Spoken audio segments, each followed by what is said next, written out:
सुप्रभात बच्चों। पिछले लेक्चर में हमने पाठ 1 पढ़ा था, देश हमारा होता कविता। उस कविता को हमने समझा था और उसके शब्दार्थ को लिखा था। आज हम उसी कविता से संबंधित अभ्यास जो आपकी पुस्तक में दिया है उसे करेंगे।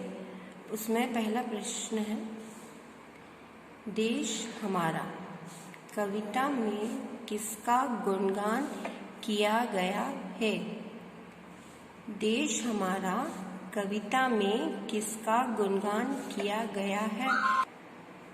इस प्रश्न में कवि ने गुणगान का मतलब किसकी प्रशंसा की है, यह पूछा गया है। तो कविता में हमने पढ़ा था कि उन्होंने देश के बारे में, और हम किस देश में रहते हैं? भारत। इसलिए हम उत्तर लिखेंगे, कविता में भारत देश का गुणगान किया गया है। मतलब कविता में हमारे देश की प्रशंसा की गई है। उसके बाद आप एक लाइन छोड़कर दूसरा प्रश्न शुरू करेंगे। प्रश्न नंबर 2, हिमालय पर्वत भारत पर क्या उपकार करता है? हिमालय पर्वत भारत पर क्या उपकार करता है? यहाँ उपकार से मतलब कि हमें हिमालय से क्या क्या मिलता है, या हिमालय की वजह से हमें क्या क्या लाभ होते हैं। उत्तर, हिमालय पर्वत हर क्षण हमने शब्दार्थ के अंदर पढ़ा था। क्षण मतलब हमेशा, हर क्षण मतलब हमेशा। हिमालय पर्वत हर क्षण भारत की रक्षा करता है और यह भारत में वर्षा लाता है। हमने कविता में लाइन पढ़ी थी, बादल जब टकराते हैं इससे तब जल वर्षा करता है। जो हिमालय है तब वो उससे जब बादल टकराते हैं तब वर्षा होने में सहायता होती है। इसलिए हम लिखेंगे, हिमालय पर्वत हर क्षण भारत की रक्षा करता है, यह भारत में वर्षा लाता है।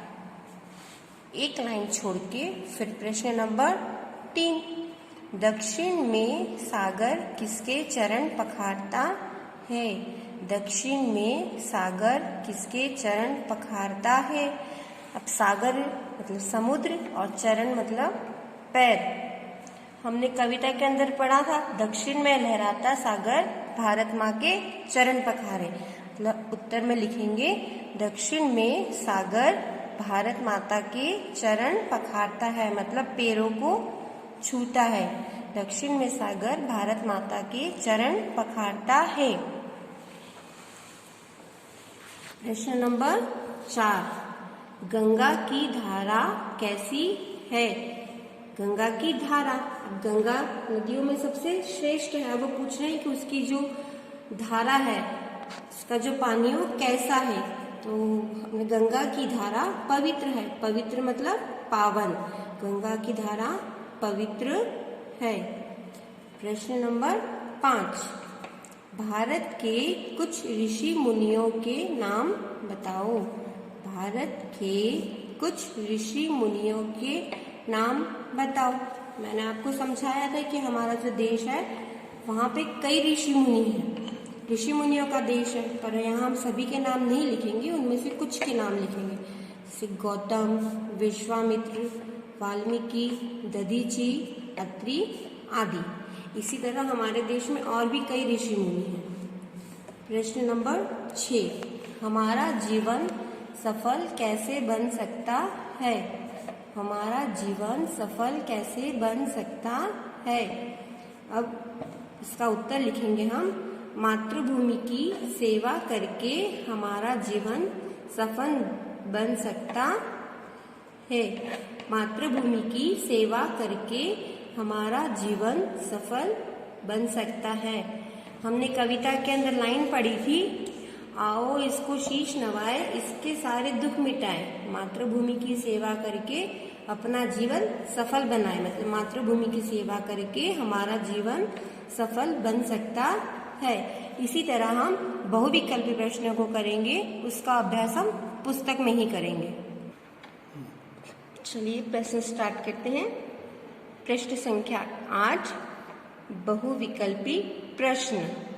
इसमें सही विकल्प चुने।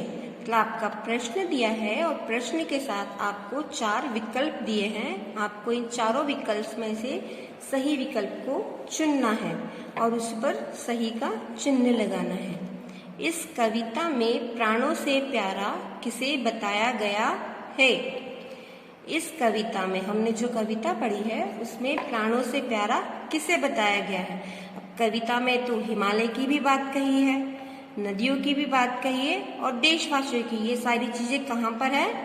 देश में। इसलिए प्राणों से प्यारा किसे बताया गया है? देश को। इसलिए हम देश को पर निशान लगाएंगे। दूसरा, भारत देश का रूप संवारकर कैसा बनाया गया है? संवारकर मतलब उसके सजाकर। तो भारत देश का रूप संवारकर कैसा बनाया गया है? प्राणों से प्यारा, सुरक्षित, सबसे सुंदर या जग से न्यारा। जग मतलब विश्व। हमने भारत का रूप संवारकर उसे कैसा बनाया है? विश्व में सबसे न्यारा, अलग, इसलिए जग से न्यारा। तीसरा, हिमालय किस दिशा में अवस्थित है? अवस्थित मतलब है, उसका होना कि हिमालय किस दिशा में है? पूरब, उत्तर, पश्चिम या दक्षिण? पूरब, उत्तर, पश्चिम या दक्षिण? यहाँ उत्तर है, आपका उत्तर है उत्तर। उत्तर में जो खड़ा हिमालय, मतलब हिमालय किस दिशा में है? उत्तर। चौथा, इस कविता के अनुसार वर्षा कैसे होती है? ऐसे वर्षा होने के कई कारण होते हैं, पर उन्होंने यहाँ पूछा है कि इस कविता के अनुसार वर्षा कैसे होती है?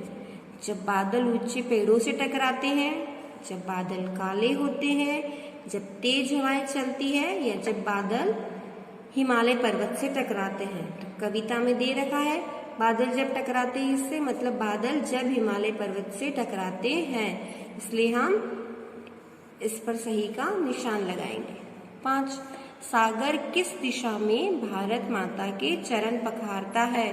हमने पढ़ा है ना, भारत माता के चरण, सागर किस दिशा में पखारता है चरण? पूरब, पश्चिम, उत्तर या दक्षिण? दक्षिण। इसलिए हम दक्षिण पर सही का चिन्ह लगाएंगे। नंबर 6, किस नदी को कवि ने इस कविता में पावन बताया है? किस नदी को कवि ने इस कविता में पावन बताया है? अब यहाँ किस नदी का नाम लिया था? गंगा, यमुना, नर्मदा या कावेरी? गंगा। इसलिए हम गंगा को सही का चिन्ह लगाएंगे। इसके बाद नीचे, भारत के दक्षिण में कौन सा सागर है? भारत के दक्षिण में कौन सा सागर है? अरब सागर या हिंद महासागर? हिंद महासागर। जब बादल टकराते हैं तब क्या होता है? जब बादल टकराते हैं तब वर्षा होती है या बिजली चमकती है? क्या होता है? जब बादल टकराते हैं तब वर्षा होती है। आपको इस